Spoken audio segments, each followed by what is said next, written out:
大家好，我是小懒。咱们今天的主角，就是那位曾经靠着一句“这美国的甜甜圈真好吃呀”，火遍全网的网红甜甜圈王伟恒。甜甜圈真好吃。那现在啊，这位曾经以为自己踏上美国土地就能直接原地飞升的男人，彻底绷不住了。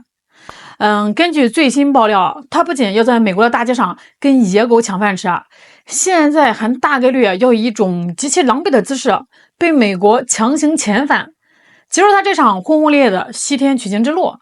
而亲手送他上路的竟然是他在美国的好兄弟丁胖子金牌讲师。咱们先来看看王伟恒当年是如何踏上这条不归路的。几年以前，王伟恒在国内呢，其实算是个妥妥的中产有房有车。但是在他眼里吧，国内的生活呢，就像是一碗没有加香料的白水饭。而大洋彼岸的美国，哎呦喂，那简直是流淌着奶与蜜，连空气都弥漫着香甜气息的极乐世界啊！那为了圆他的美国梦，这位大哥变卖了国内的所有资产甚至把能撸的网贷全部撸了一遍。背着200多万人民币的巨额债务，毅然决然地踏上了南美走线的偷渡之旅，披荆斩棘，翻山越岭啊！终于，他成功跨越了美墨边境。更绝的是为了向美利坚表忠心展现自己破釜沉舟的决心，他竟然在抵达美国后，亲手撕毁了自己的中国护照。朋友们，这操作绝了啊！这等于是在悬崖上跳舞，还顺手把身上的降落伞给烧了。坐上出国的飞机，我当时就想，哪怕现在飞机失事，我掉海里我淹死，妈这辈子值了。那刚到美国，因为没有合法身份，他直接被移民局关了2个月的小黑屋。放出来之后呢，他饿了2天肚子，在这个街头流浪的时候，然后我刚才看了一下人家那个收据上写的是5个甜甜圈，然后他给了我6个，好开心啊！我真喜欢美国。他把这微小的施舍硬生生吹成了美国制度优越的铁证。他坚信只要呼吸着这里的香甜空气，财富自由指日可待。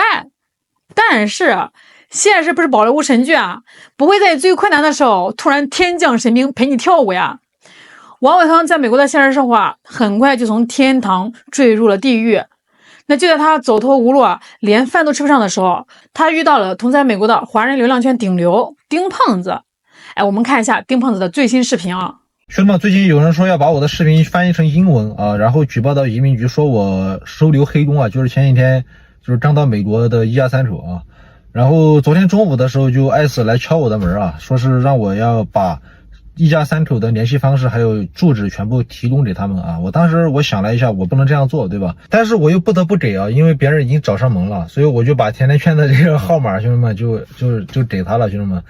为什么这样做呢？因为甜甜圈之前非常隐蔽的告诉我就是透露过他想要回国，因为在这边他受不了了，对吧？因为他摸着要5000多块，然后这个对吧？现在又在要饭，然后之前这个想要进去过冬，然后也没能得逞所以说讲师的话也是本着一个散播欢笑散播爱的一个原则所以说就把甜甜圈的相关信息就提供给艾斯了我不知道兄弟们这个事儿到底就是做的怎么样，你们觉得怎么样？丁胖子这波操作从某种角度来说吧，甚至可以算是在帮兄弟解脱。既然你想回国回不去，那我干脆让美国警察抓你遣返吧。这边叫物理超度。很多人可能不理解曾经那个高喊着要实现美国梦的王伟恒，怎么就堕落到求着被遣返的地步了？咱们来看看他这3年在美国到底刷了一个什么样的地狱级生存副本。没有合法身份，他只能干最苦最累的黑工，每天被老板当牛马使唤个10几个小时。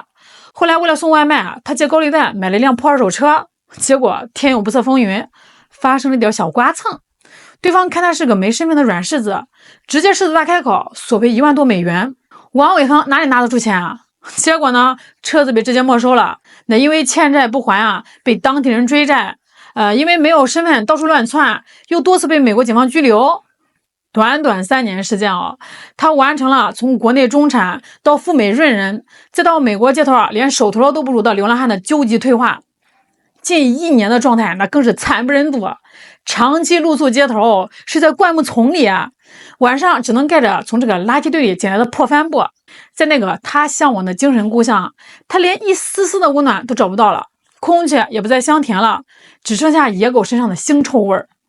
如今走投无路，随时面临被盯胖子举报风险的王伟恒，终于有可能迎来他的大结局啊！那么他想靠被遣返回国，这张遣返机票他真的能坐上吗？这就是最魔幻的地方啊！你以为遣返是想回就能回的打车服务？错，这背后的逻辑能让王伟恒在洛杉矶的灌木丛里再哭上3个轮回。各位还记得咱们前面说的吗？就是王伟恒当年落地的第一件事就是撕护照，在国际法和遣返流程里这叫自绝后路。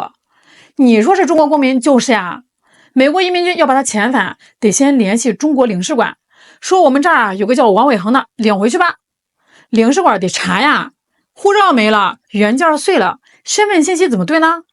指纹、照片、户籍信息，只要有一项对不上，或者国内没法立马核实，他就是一个法律意义上的透明人。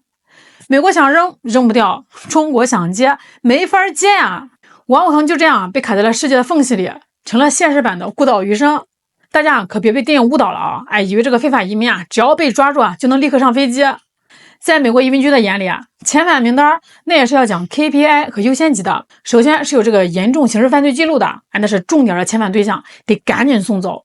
其次呢是那些危害国家安全的，排第一梯队。像王伟恒这样子的，没身份、没工作、没饭吃，顶多算是个流浪汉。在 ICE 看来送你回去一张机票加2个安保，得花几千甚至上万美元。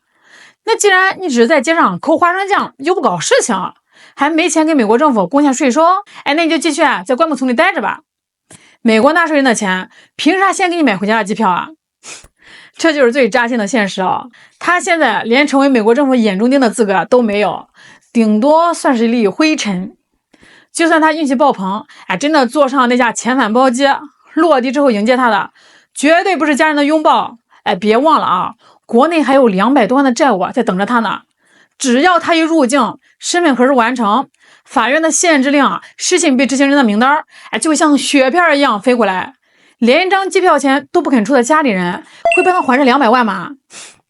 如果涉及到恶意透支或者诈骗王伟恒可能刚下飞机的美国梦，转头就要变成铁窗泪。现在的王伟恒陷入了一个极其讽刺的死亡循环。因为太穷太惨，他想回国，那因为撕了护照没钱买票，他回不去。因为没有犯罪没有价值，美国不优先遣返他。因为他回不去，所以他只能继续在街头变老变丑，和野狗抢饭吃。这就是所谓的因果报应这场犹如宝莱坞神剧般充满反转的闹剧不仅是他个人的悲剧，更是给所有那些盲目迷信润美幻想靠非法途径去逆天改命的人敲响了一记震耳欲聋的警钟。这世界上从来没有什么不劳而获的天堂，脚踏实地在自己熟悉的土地上好好生活，才是最靠谱的终极真理。在这个世界上，真正的自由和尊严从来不是靠出卖祖国撕毁护照就能换来的。如果他真的被遣返回来了，你们觉得这个曾经背弃一切的男人还会有重新开始的机会吗？我们评论区聊聊。我是小兰，咱们下期再见。